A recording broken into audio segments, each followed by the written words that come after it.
Welcome to Greenlight Pod. I am your host, Chris Long. It's just me in the studio right now. I am socially distancing. Again, I am Chris McCandless with this social distancing. I am first team All-Pro. I don't mind it. Obviously, the reason that we're socially distancing absolutely sucks. You feel like the world's ending. But it's kind of nice staying home with my family. I also know that I'm very lucky and I don't have to worry about certain things that other people do. So I am definitely saying a prayer for not only everybody's health, but, business owners, people trying to make money, going to work and whatnot. But NFL news did not stop today.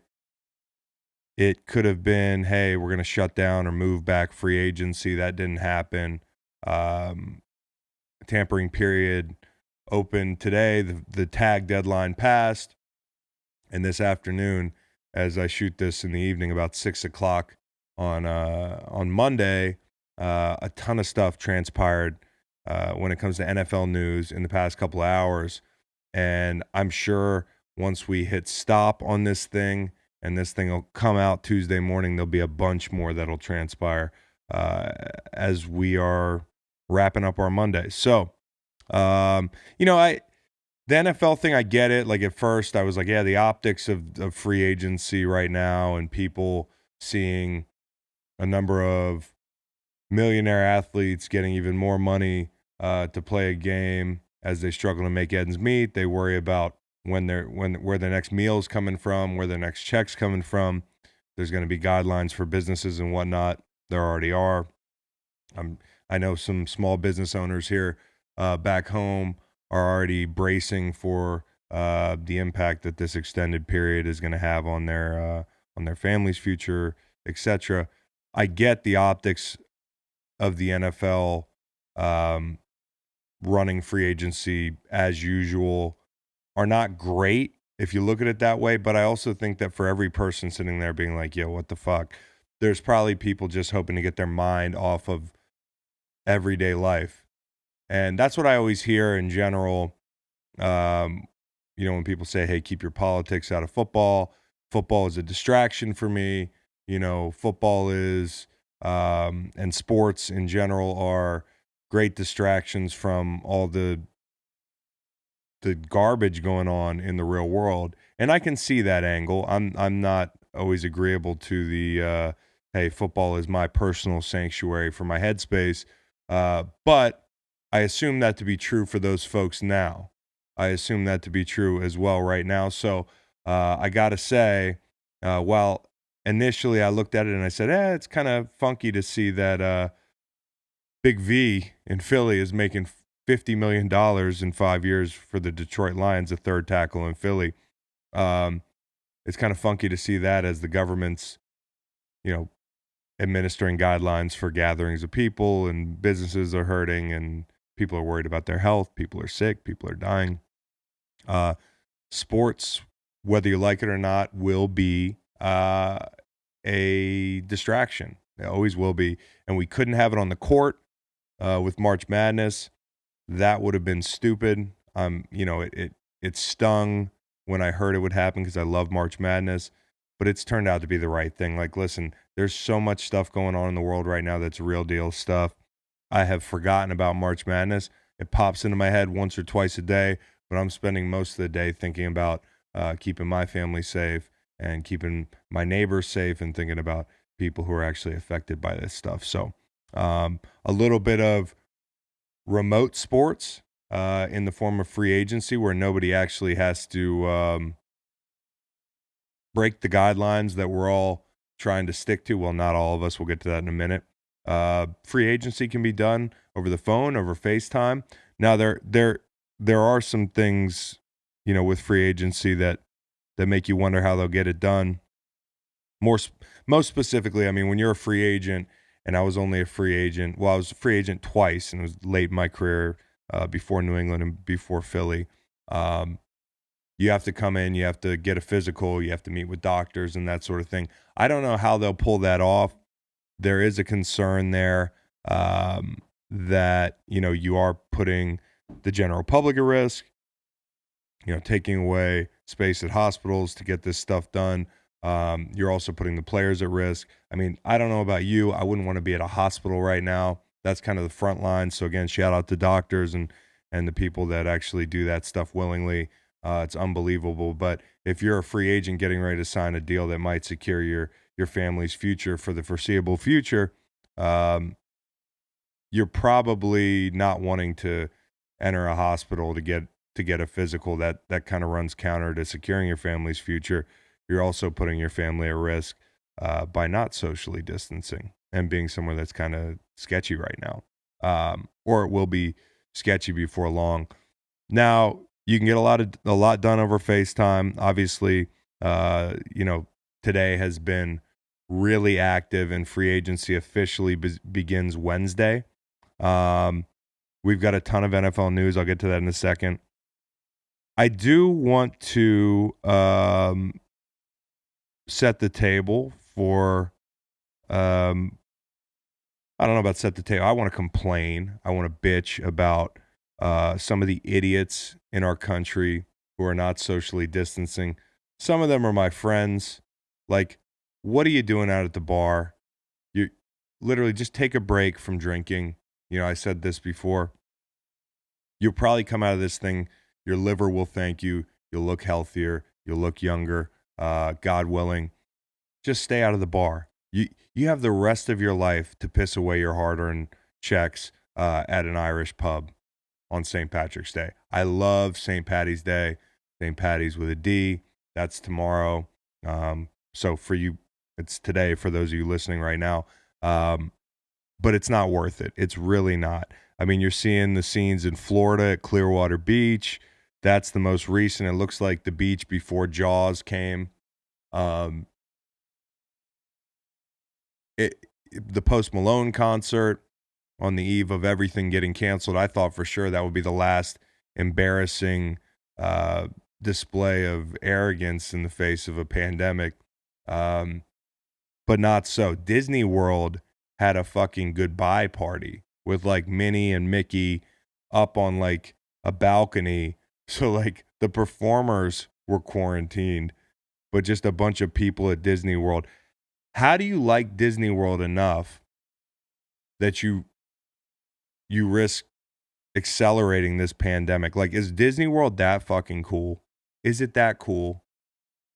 I thought about boycotting Disney for that, but I kind of want to get into Disney Plus as I sit at home.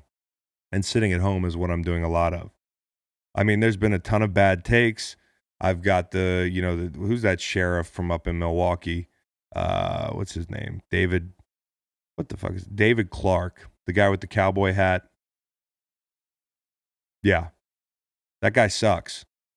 Go into the streets, folks. Visit bars, restaurants, shopping malls, churches in all caps, because David Clark's very religious, and demand that your schools reopen now. If government doesn't stop this foolishness, stay in the streets. End government control over our lives. If not now, when?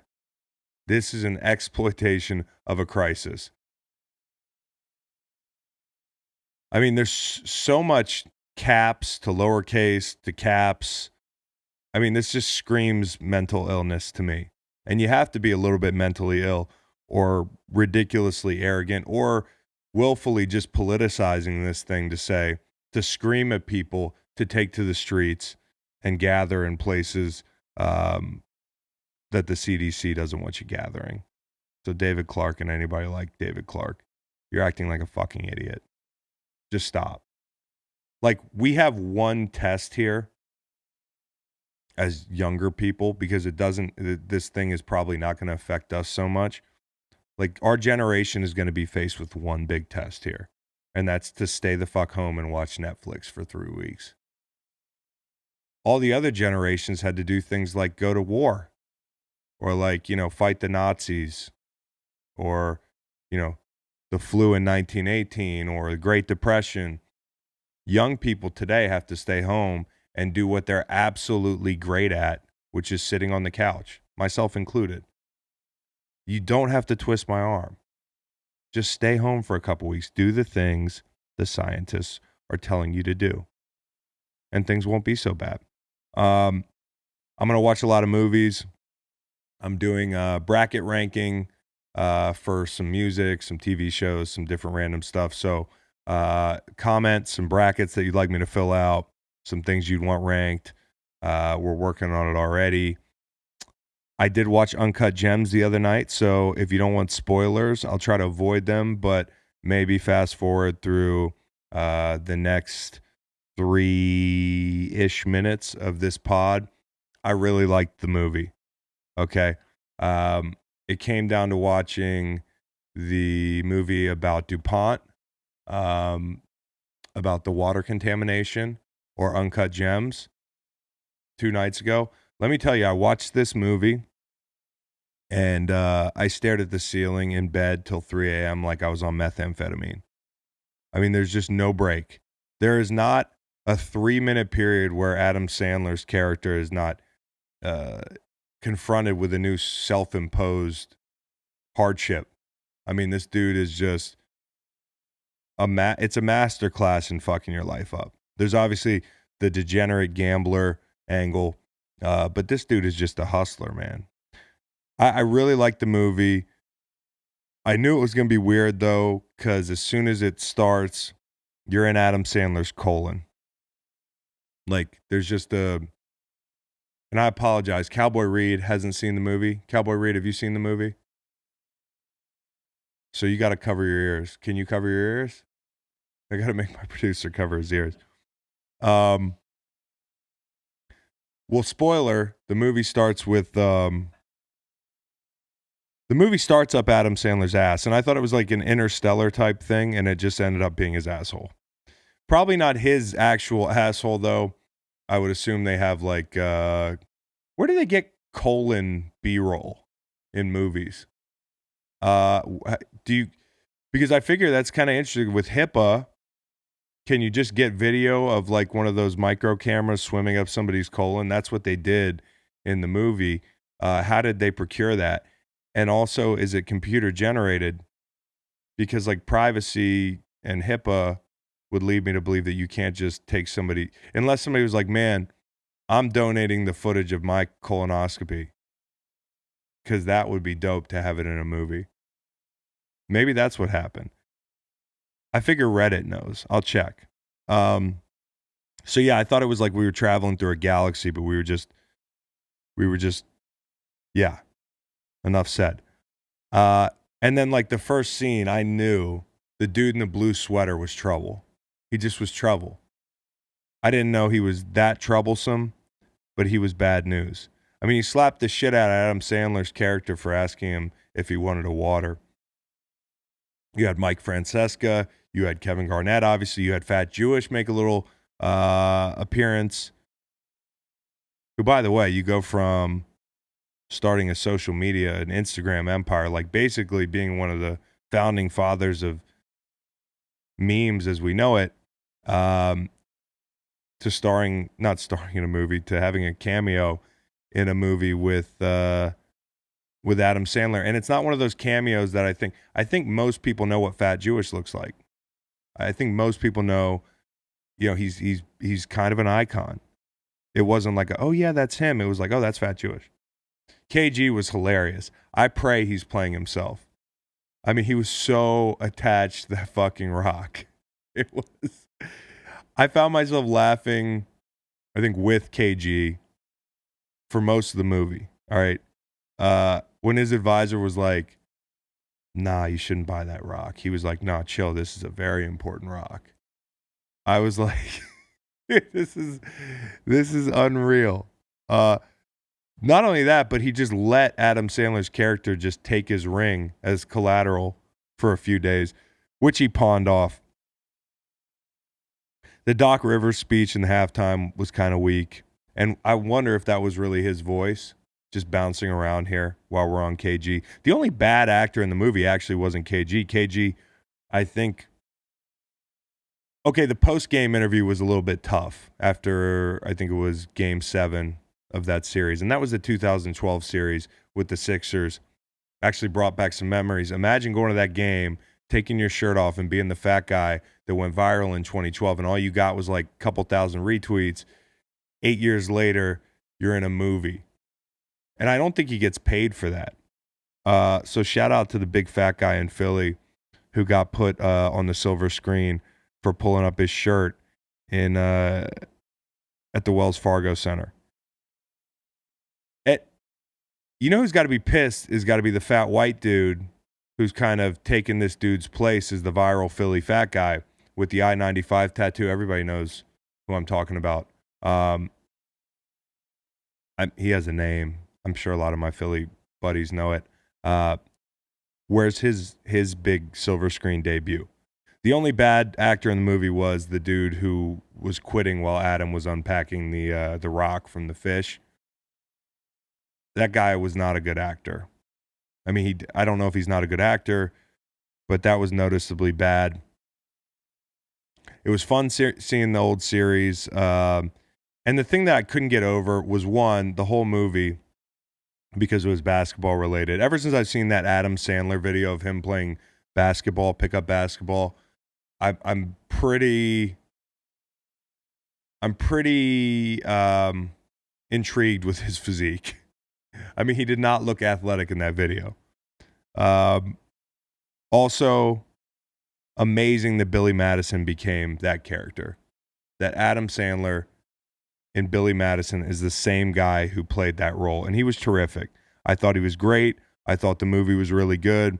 It was a thrill ride, as I said. I felt like I don't know, because I've never done meth. That's probably what meth feels like, is trying to go to sleep after that movie.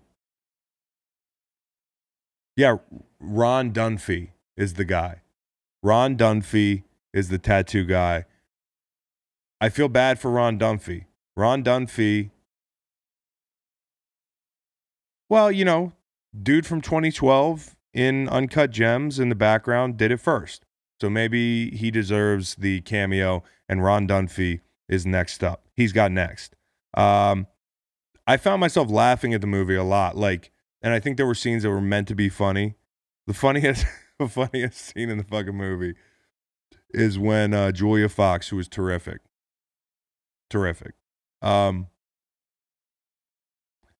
after she cheated on him with The Weeknd, and she just won't leave him alone. She had a smoothie in the hallway, and Adam Sandler goes, this was his character. He was so erratic. 1 minute he's talking to her. He's like, oh, you got yourself a smoothie, huh? And he just fucking knocks it all over her. I was like, you know, from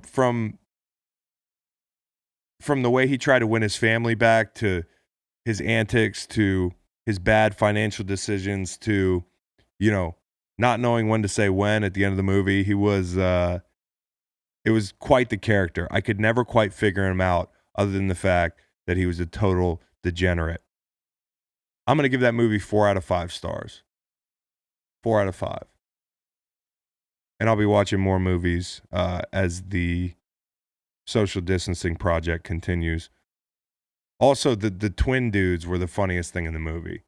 At the end, when shit was just hitting the fan, and the one little twin who Adam Sandler owed money was ringing the doorbell, he was just such an afterthought the whole movie. Those guys literally came off the set of Curb Your Enthusiasm. I swear. They were hilarious.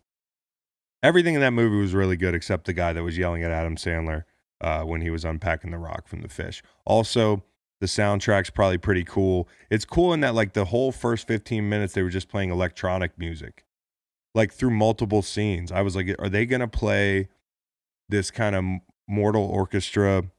If you know Mortal Orchestra, that's who I actually thought was doing a lot of the stuff, because it sounded so much like them. But it was just like electronic music the entire time. I don't know if there were any real songs on the score.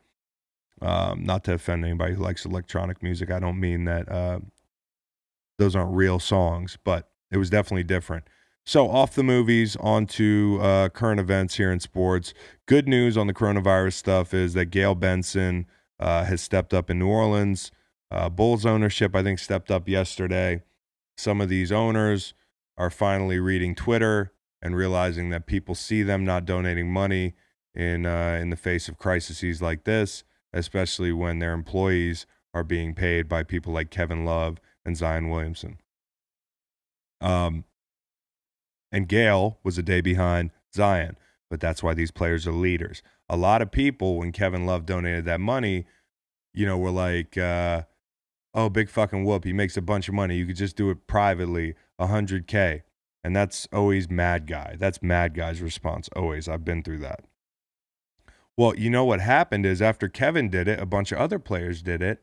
And then some owners started doing it even more.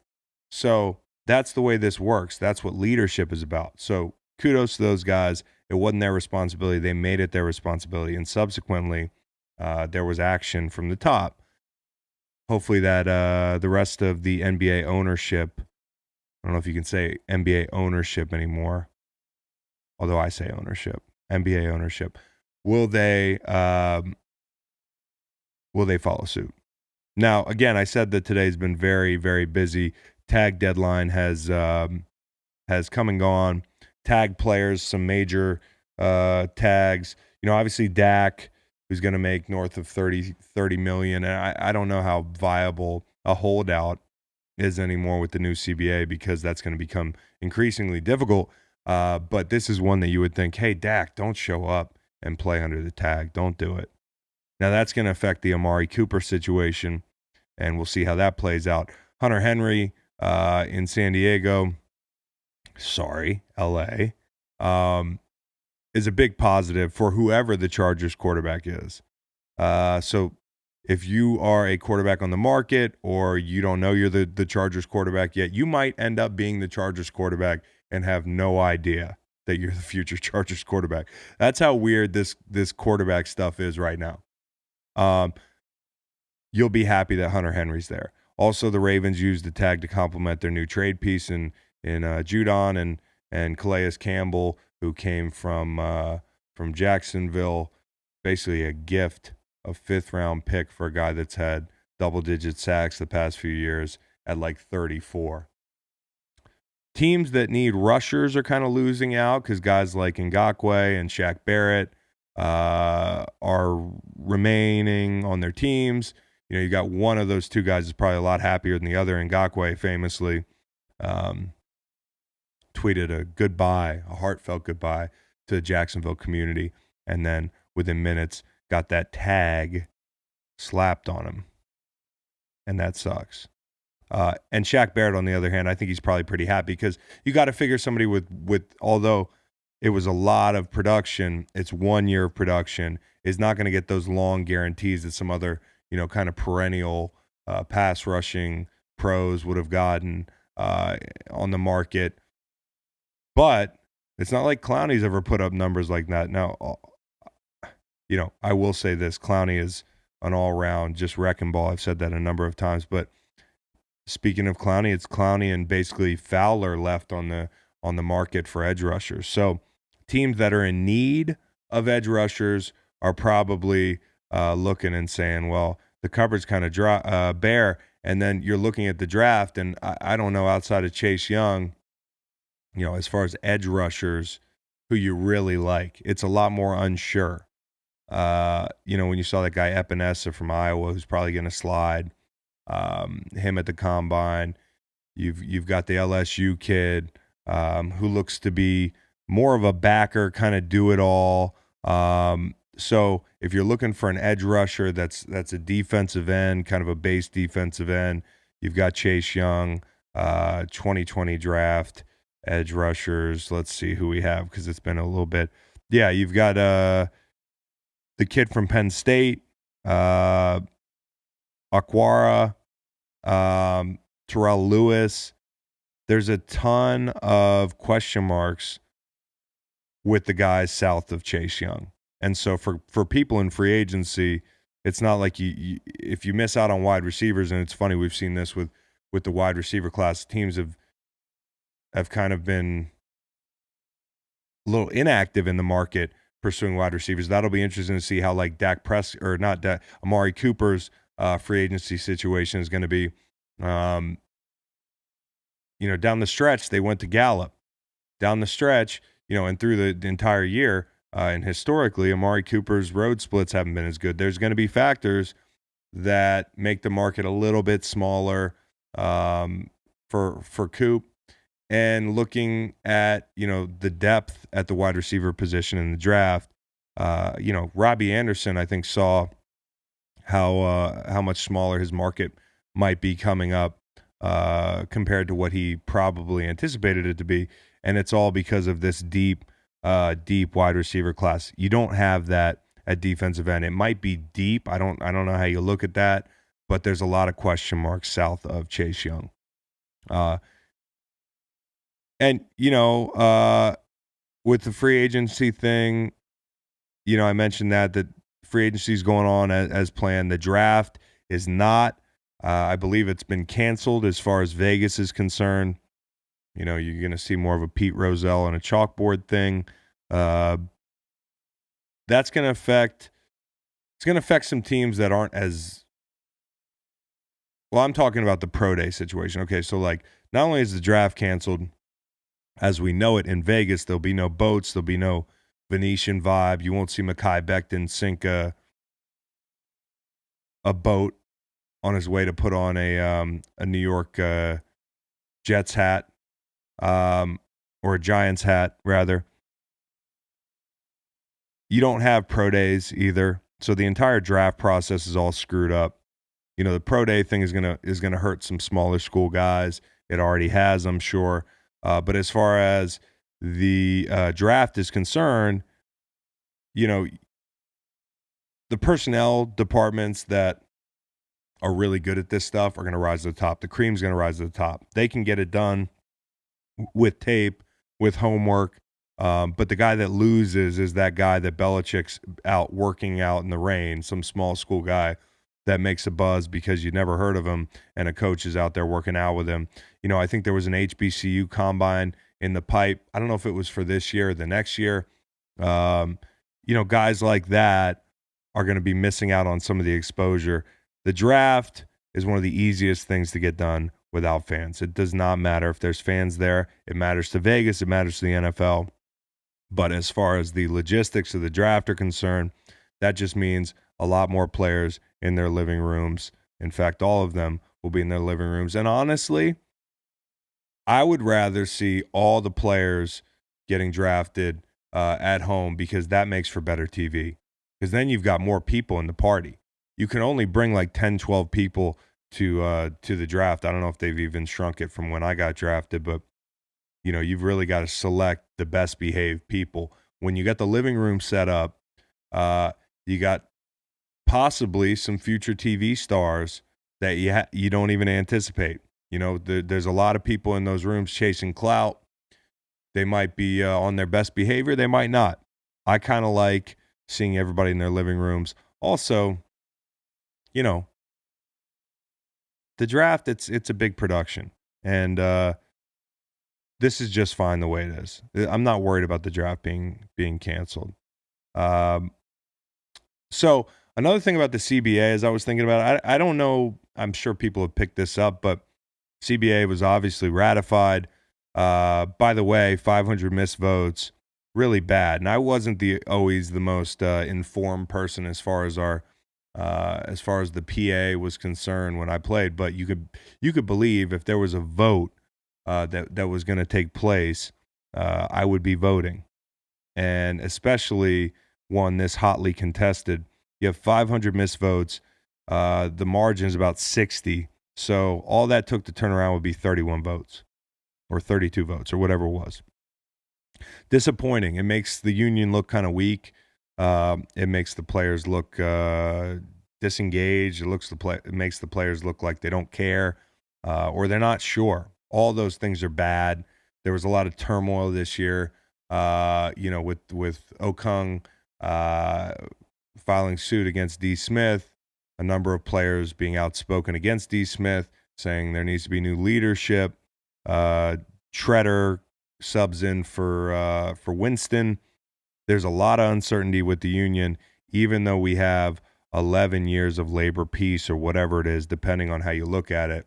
It's not too much peaceful about 17 games, an extra playoff game, without splitting that pie 50-50, although that would have been a long shot. Now, I wonder if for some players the uncertainty might have swayed them one way or another. The uncertainty meaning that if you look at this thing with the coronavirus, I don't know that this thing's going to be like under control the way we imagine it being under control in the fall. I think a lot of us are thinking, okay, if we stay home for a little bit, this will pass. And, look how long the NCAA tournament thought about it. The NBA has suspended things. They haven't canceled. They're talking about getting back at it in June. I don't know how things are going to be in June from everything you're reading. Like the initial surge could be past us, but we could have a ton of people infected with this thing and no vaccine in the fall. Cold weather could come back strong in the fall. I hate to be like a doomsday guy, but, football being unaffected is no sure thing in the fall. And so if you're a player looking at, the possibility of foregoing checks because of a pandemic in the fall, and then consecutively, had this not been ratified, you might be missing your 2020 checks as well because of a lockout. That'd scare you, especially, a lot of these players are thinking about right now, as evidenced by the divide and conquer that the NFL executed. There's a lot of players who don't have that wealth that some of the older guys have. And although I would have voted no, there's certainly a lot of younger guys who have to think, and they don't have to think about anything, but they might be inclined to think about the here and now and the me. And it's just so much uncertainty right now in the sports world in general. The CBA, the security that brings for ownership and possibly for the new TV deals is one thing, but for players, there seem to be a lot of meat left on the bone. And I've been getting texts from older players losing out on some disability, some retired players losing out on disability. There's a number of disappointments, and we won't get into it because this is a really beaten path. I would have voted no, but I'm also somebody who, I'm imagining myself being in my 11th year, secure financially, and just ready to pick a fucking fight. Anyways, let's go through what happened real quick before we get out of here with everything today. Okay, some things that caught my eye. Obviously, there was the big DeAndre Hopkins movement. And DeAndre Hopkins is one of the most loved skill guys in the NFL. To me, he's one of my favorites. He doesn't play or act like a wide receiver. There's no diva in him. You hear all these guys making noise elsewhere. All he does is play his ass off. Seems to be a good teammate, great player, catches everything thrown his way. He's a guy that everybody respects. And then what you have is GM and coach Bill O'Brien, who everybody kind of hates right now. And you go from being up 24-0 at the half against Super Bowl champions to trading away your most beloved player, along with Deshaun Watson and J.J. Watt, for David Johnson, who's like the third running back Bill's traded for in the past couple years. I mean, he just keeps firing. And Bill's starting to look like, and people are seeing it this way, it's almost like he's like the tweeter that just tweets something to keep his name hot. Like, fuck it, let's just do it. They'll talk about it. I know that's not why he's doing it, but it seems like an all press is good press thing because people are scratching their heads universally at this thing. Now, the last trade, if not for the Clowney thing, how do you trade Clowney and Hopkins consecutively in 2 years and not get a 1 for either of them? The last trade that made a stink like this was Khalil Mack getting dealt to Chicago. I would say over time, the court of public opinion has swayed a bit, at least if you're being intellectually honest on that trade. I think the Raiders took home a nice haul, and that the Bears, as I suspected, wouldn't be able to capitalize on it. I don't know about this one, man. This trade is going to make the Cardinals better. They do a lot of 4 wide, so this takes pressure off of Fitz. You drafted somebody last year, Christian Kirk. You've got Isabella, Butler. They run more 4 wide sets than anybody. You can't have enough receivers. They also added Kenyon Drake last year, who they franchised with the transitional tag. I know that they really wanted to keep him. I think they liked him from the minute he got there. He infused a little bit extra into their offense last year when he came over from Miami, and you could tell right away that David Johnson was on the way out. Although everything they were saying was kind of counter to that publicly, they kind of fell in love with Kenyon Drake. And I don't know, man. On the other side of things, you've got Bill O'Brien, who has traded away Dwayne Brown, Clowney, and now Hopkins. And they seem like all guys that he had personal problems with, because there's no explanation for dealing Hopkins unless you think, that he's some, bad influence or you don't like him personally. I think it's a bullshit move. If I were on the Texans, one, I would be side-eyeing the living shit out of my head coach. And two, I feel bad for David Johnson, who, small school guy, came out of nowhere, really exciting player, has had a really solid career, has had injuries though. At his best, he's been magnificent in Arizona. I feel like he's wasted a lot of his career there playing losing football, the injuries, and now he's going to be resented in Houston. That's the most fucked up thing about this is, people are all feeling bad for the Texans, and, they should, because Bill seems to be sinking that ship one player at a time. But here's a guy at David Johnson who didn't do anything to anybody, and he's going to be looked at and resented by some people in the locker room and in the stadium when game day comes around in Houston this fall, if it does. So, yeah, a lot going on there with that trade. It made big waves today. I wasn't crazy about it at all. I got no hot take on this thing. That trade kind of sucks on the surface. Now, here's one team that's getting better, okay? The Browns, they keep pulling me back in, man. It's like Godfather 3, okay? Keep pulling me back in. Hayden Hurst, first of all, heads to Atlanta a couple hours after we learned that Hooper signed in Cleveland.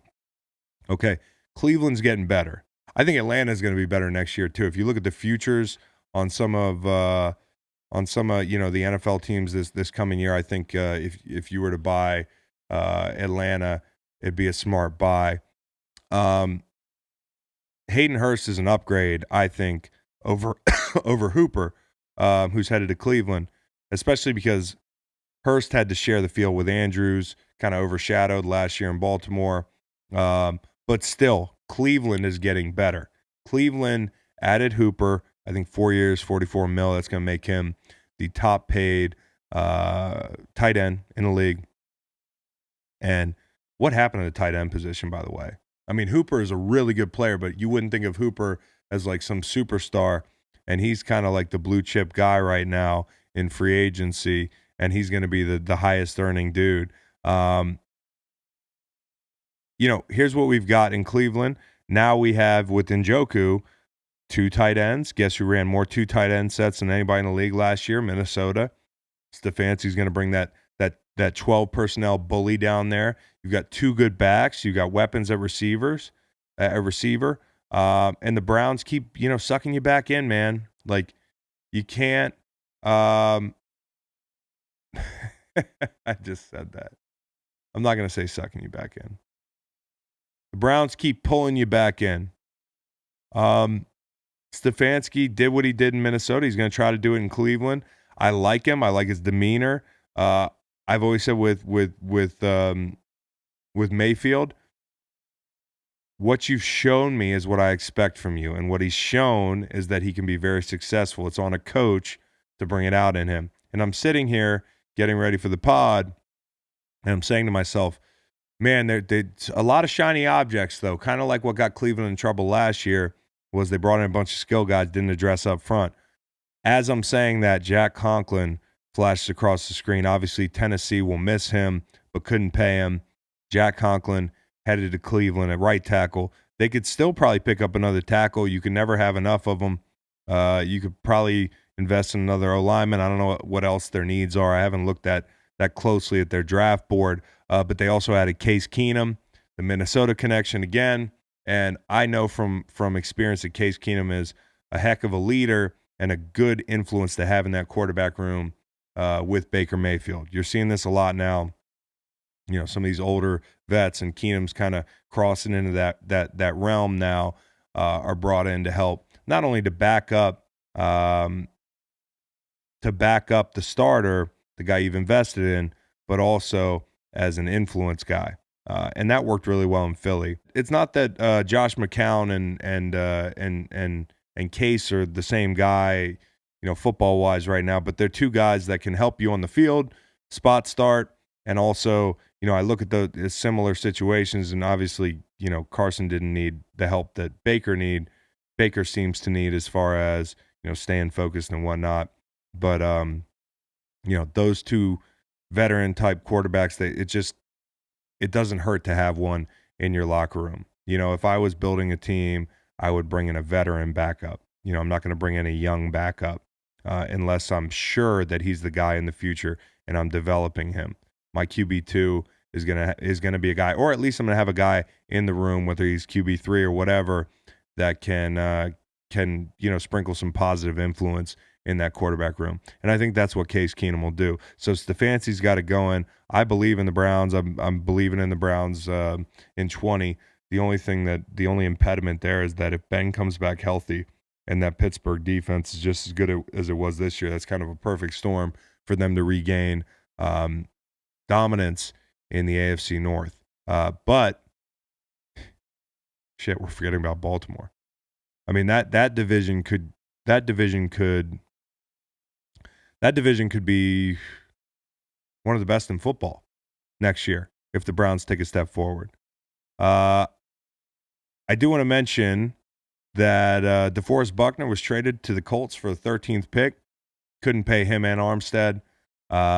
Colts have a ton of cap room to absorb that contract, which was done to the tune of about $21 million, I think it was, and that puts him second in the league among interior pass rushers behind Aaron Donald. He's been fifth in the league in quarterback pressures since he came to the league in 2016 as far as interior linemen are concerned.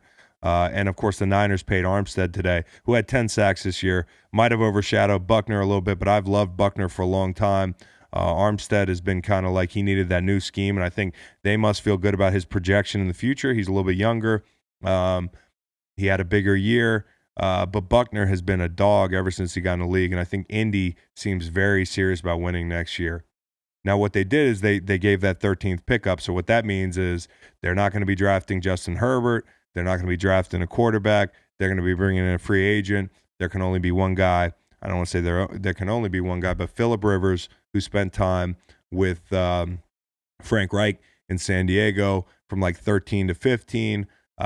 This is a guy that would be perfect. The window is now. Phil 2 years ago was very good before he ran into a buzzsaw in New England. They just ran the ball up the Chargers' asses.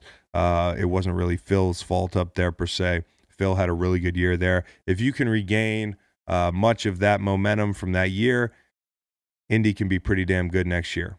And it sucks because last year I thought for a minute Jacoby might be more than a bridge guy. But it is what it is. You got the room for him, and it's win now. Again, Buckner, been very productive. He's faced the fourth most double teams among interior rushers since 2016. Armstead got 5 years, $85 million, had 10 sacks last year. Armstead did, but he was kind of overshadowed by Bosa, etc. And Buckner got overshadowed as well. Buckner is a tremendous football player. Now the Niners, this is the scary thing. It's a win for Indy. It's a win for San Francisco. The second best team in the league just got a top 15 pick. And they got cheaper help. So even if they go draft an interior lineman, which they may do, I don't know, they do that for cheaper. And they have 2 firsts. Kind of scary. I mentioned Hayden Hurst. I mentioned Atlanta. I mentioned the Cardinals deal. Kirk Cousins, 2 years, $66 million, breaking the bank. People are really... Kirk Cousins is a guy who gets hated on so much, dude. It's so funny to me, guys in the league, and I know, if you play in the NFL and you're out there listening to this pod, which you probably don't, it's funny when you get in a locker room, the first thing they always tell you is don't pocket watch, don't be a hater. Get your money. But with Kirk Cousins, he really presses that button. I see a lot of guys who are pretty jealous of this cat, and for good reason. He's made a lot of money, but he's also been pretty solid the last 2 years. He might not be the guy you want him to be, but he's been solid. I don't know if he's the guy that Stephon Diggs wants him to be. As soon as you heard that he had that 2-year, $66 million extension, which lowers his 2020 cap hit, Diggs tweeted that it was time for a change of scenery. I think if you're Diggs, you're either really unaware of the impact of your tweet, or you're serious about it. And by the way, Diggs is supposed to make $10 million this year. Where could he end up? I don't know. Kirk, though, 2-10 against winning teams, but did beat New Orleans, and that's his Minnesota resume so far. What are you going to do, though, if you're the Vikings about mitigating the risk of playing without Dalvin Cook? I think you have to go snag a running back, a viable second option, because Cook does have that injury history. It would be nice to add somebody to pair with that vertical passing attack, that play action, because you saw late in the year when Cook was out, Cousins looked a little bit more like all the more jealous types version of Kirk Cousins in their head. He struggled at times. Now the Bears, I feel like they're just swiping right at 1 a.m. That's, Tinder, never had one, old married dude, but that's what I think the kids are doing. And the Bears are just firing Dalton, Foles, Bridgewater. Ed Werder says Foles and Dalton. You're hearing Carr. You better get somebody, though, because if you're Mitch Trubisky and the smoke clears and it's you next year, I don't imagine you feel pretty good about coming to work in Chicago and the confidence that they have in you. They probably don't feel great about it anyways right now, but if they strike out on all these quarterbacks and all this smoke, there's no fire. It won't matter because you probably damaged your current starting quarterback enough, with the runaround. And then there's the Brady to the Bucks thing. We're talking about it because Tennessee is out. You've got Chicago looking at these other quarterbacks, New England, and him having gotten a deal done 2 days from now, free agency.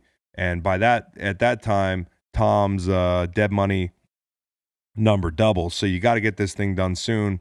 The Chargers, again, listen, if the virus slows down construction, I don't know when this stadium's supposed to be ready in LA. I don't know if it's supposed to be ready in the fall.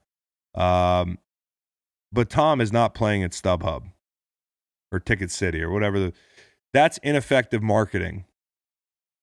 That I cannot remember the name of that small soccer stadium. I played there. Tom is not going on silent count at home at all.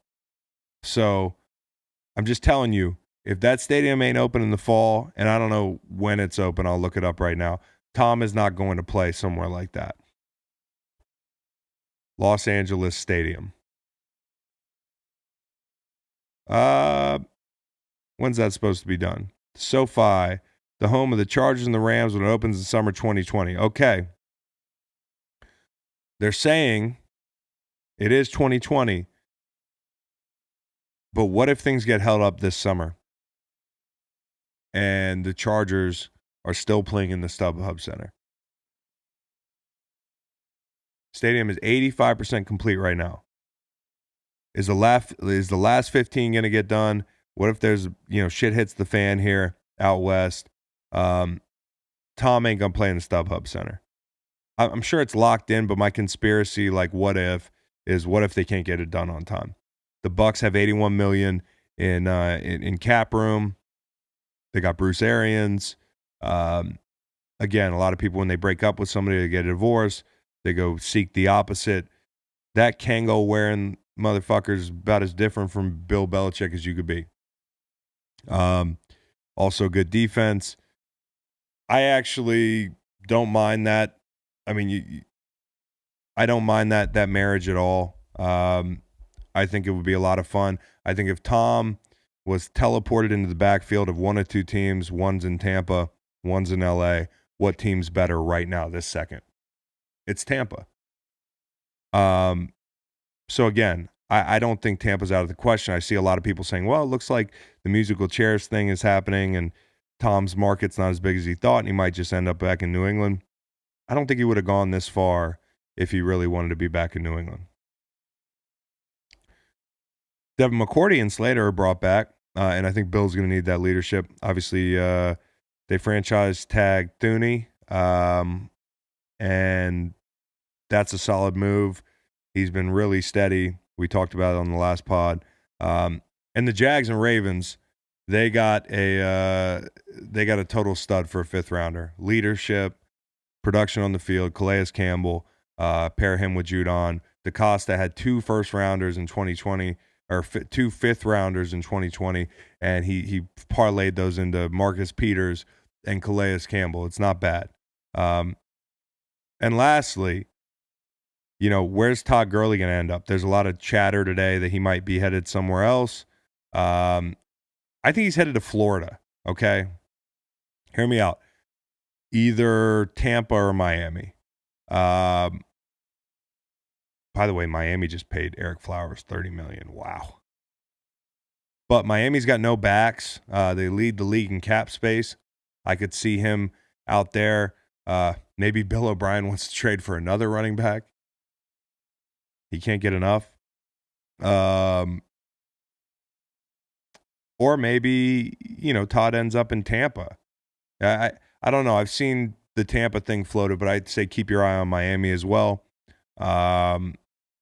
Yeah, that's kind of all the news for today. I'm going to do something with a couple special guests this week. Keep an eye on that. I'm going to try to get my brother on.